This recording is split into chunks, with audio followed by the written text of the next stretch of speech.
All right, this video is going to walk you through the vocabulary that's associated with different types of angles, even with parallel lines.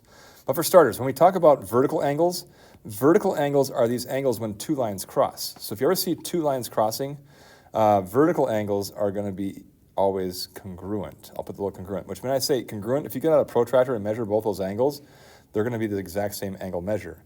Now in the picture that we're looking at right here, if I looked at angle 1 and angle 3, they're a part of this two crossing green lines right here. So angle 1 and angle 3 are considered vertical angles. The same thing goes with number 7 and 8.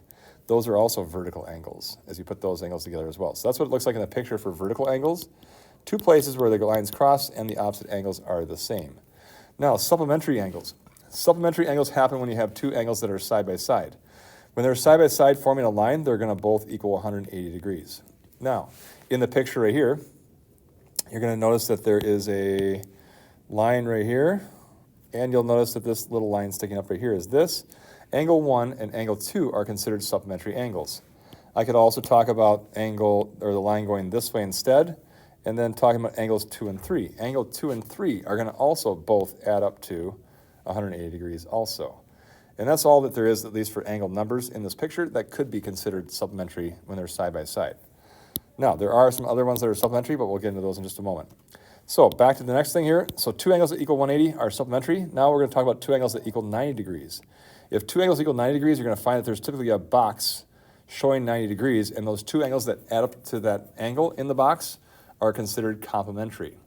Now in this picture right here, you'll notice that there's a right angle right here, and there's also going to be a right angle right here that will eventually prove why it's a right angle in just a moment.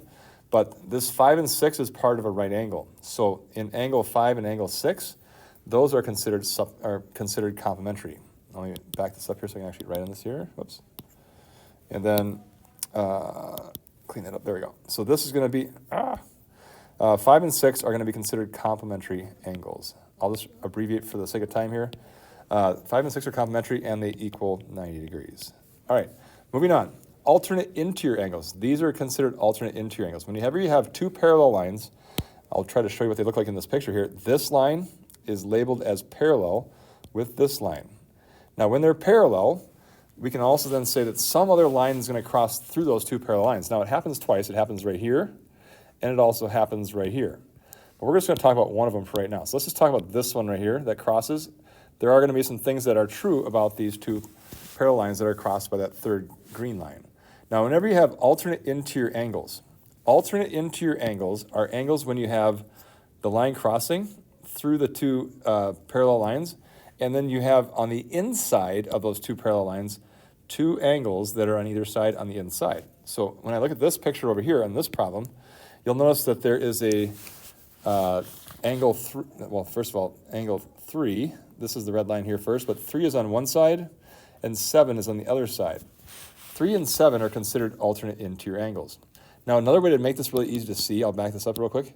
If I were to take a highlighter here and then just highlight this, you'll see that there's a zigzag Z going on right here.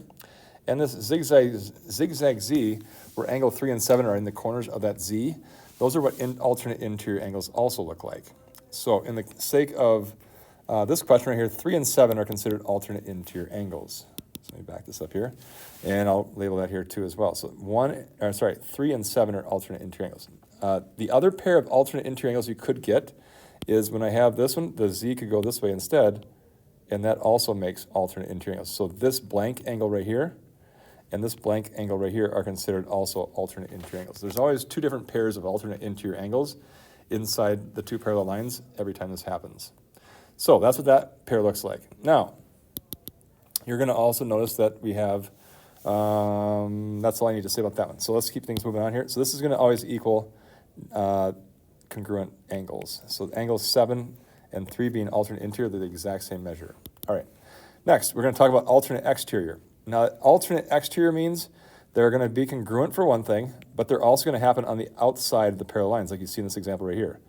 They're both going to be on either side of that crossing diagonal line, and they're also going to be equal. So as you look at this picture right here, you're going to notice that there is an angle 1 that happens right here on the outside, and this other 8 right here that happens on the outside. So whenever you see ones like this, angle 1 and angle 8 are exterior angles of the two parallel lines, and they're on either side of this transversal alternating sides.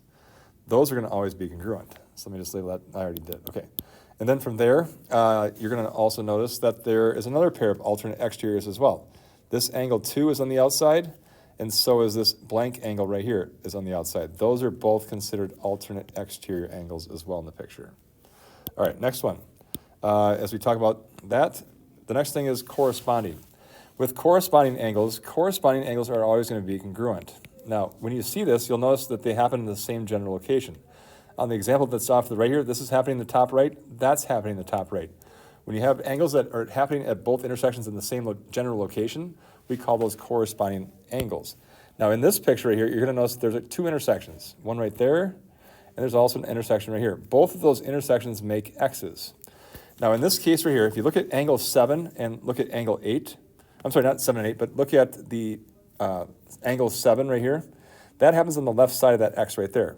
The angle that happens on the other general location on the other intersection is right here as well. So 7 and 1 are considered corresponding angles. I could also talk about the ones in the top right here. This angle right here, whoops, this angle right here in the top, that's the top half of that X intersection. Then angle 2 is the same one as that. So 2 and that blank one right here are considered corresponding angles. They're going to be congruent and they're equal. And then we have another pair right here, the 8 and the 3. Those both happen on the right side of the intersection.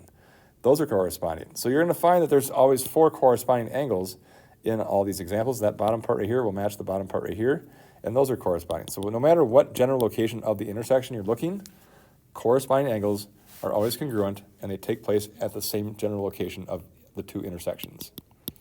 All right, and so then if I look at angle letter A right here, angle 1 and angle 7, when it asks what those are, angle 1 and angle 7 are considered corresponding angles. So this is corresponding angles. All right, our last one is talking about same side interior. Same side interior are going to be two angles that are on the inside of the parallel lines like this, and they're going to both be on the same side of the transversal that goes through those two lines. And there's clearly not going to be two angles that are equal. One is big and one is small, but more importantly, they're going to equal 180 degrees. So those are what we would consider also supplementary angles, two angles that equal 180 degrees. So in this example right here, you're going to notice that there is a parallel line, but more importantly, this angle right here, this angle 3, and the angle, this blank right here, those two angles, this angle and this angle 3, are going to add up to 180 degrees. Those are same side interior. The other pair of same side interior go this way instead. This angle and this angle are same side interior as well. They're on the same side of the transversal, the 7, and this little blank angle right here on the same side, and those are going to add up to 180 also. So that's basically it. We've gone through all the names now. I hope you're starting to get a sense of what the names are and how they look. But more importantly, I didn't answer letter C here, angle 1 and angle 8. Let's go back to that one. Angle 1 was on the outside, on that side, and this is angle 8 over here. Angle 1 and angle 8 are considered alternate exterior. Alternate exterior. Oops, exterior.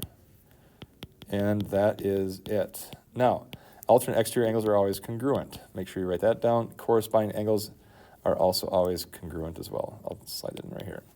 The rest of this assignment is you trying to figure out these names and being able to recognize them better in the videos as well, or on the homework questions as you go through it. So good luck, and I hope this video helps.